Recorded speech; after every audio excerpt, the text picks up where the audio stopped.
дар ҳамоиши душанбе вазирони корҳои хориҷии кишварҳои СПАД ё Созмони паймони амнияти дастаҷамъӣ вазъият дар марзи Арманистон ва Озарбойҷонро ташвишовар унвон карданд. баррасии масъала дар посух ба муроҷиати Арманистон ҷараён гирифт, ки ба фарқ аз Озарбойҷон узви Созмони паймони амнияти дастаҷамъӣ аст.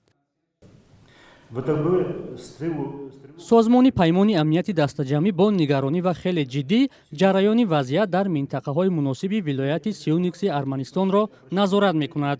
ин вазъият ва ҳам муроҷиати Арманистон ба СПАД ҷиҳати ҳалли масъала дар ин нишаст бозтоб ёфт. мо вазирони умури хориҷӣ хеле мушикофона вазъияти пешомадаро баррасӣ кардем. дар робита ба вазъият дар марзи Арманистону Озарбойҷон изҳори ташвиши ҷиддӣ ҳам карда шуд.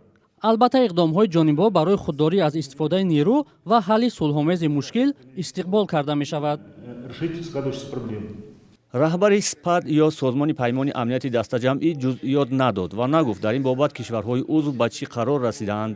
ҳамчунин дар ин ҳамоиш даргирии ахир дар марзи Қирғизистону Тоҷикистон низ баррасӣ шуд. ба қавли дабири кулли СПАД, риояи созишҳои ду кишвар дар пасманзари дурнамои вазъи Афғонистон хеле муҳим аст. мо ҷараёни тавофуқоти байни Тоҷикистону Қирғизистон ва ором шудани вазъ дар марзи ин ду кишварро истиқбол мекунем. дар ин масъала созиш байни раисҷумҳурии Тоҷикистону Қирғизистонро ҷиҳати ба эътидол овардани вазъ дар масъалаи минтақаҳои баҳсӣ бояд махсус қайд кард. даргириҳои марзии миёни кишварҳои узви СПАД дар пешорӯи хуруҷи нерӯҳои амрикоӣ аз Афғонистон таҳдиде ба марзҳои ҷанубии ин созмон унвон карда шуд. гуфта шуд, дар ин робита тасмимҳое гирифта шудаанд.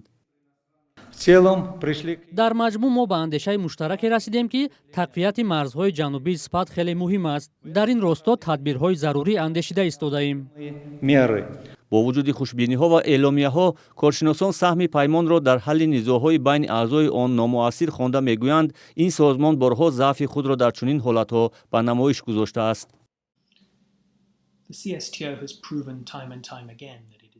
созмони паймони амнияти дастаҷамъӣ марҳила ба марҳила собит кард, ки натавонист ба ҳадафҳояш амал кунад. ҳарчанд он ниҳоде аст, ки бояд ба таҳдидҳои амниятии кишварҳои аъзо расидагӣ кунад. ин созмон нишон дод, ки наметавонад вақте дар кишварҳои узв буҳрон пеш ояд, ба он расидагӣ кунад. аз ҷумла дар соли 2010 ин созмон натавонист ба муноқишаи қавмӣ дар шаҳри Уши Қирғизистон мудохила кунад. гузашта аз ин, моҳи апрели соли ҷорӣ СПАД ба низои марзӣ байни Тоҷикистон ва Қирғизистон, ки ҳардуи ин кишвар узви ин созмон ҳастанд, чорае наандешид.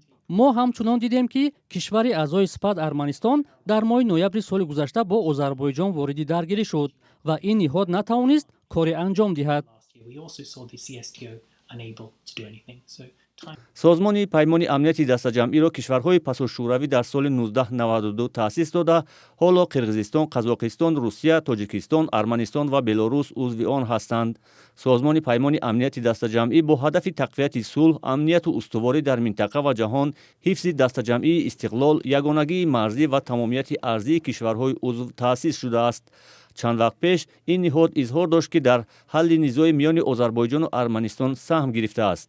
дар ин созмон нақши асосӣ ба Русия нисбат дода мешавад ва ба ақидаи бархе аз таҳлилгарон ҳадафи он нигоҳ доштани нуфузи Москав дар қаламрави пасошӯравӣ аст.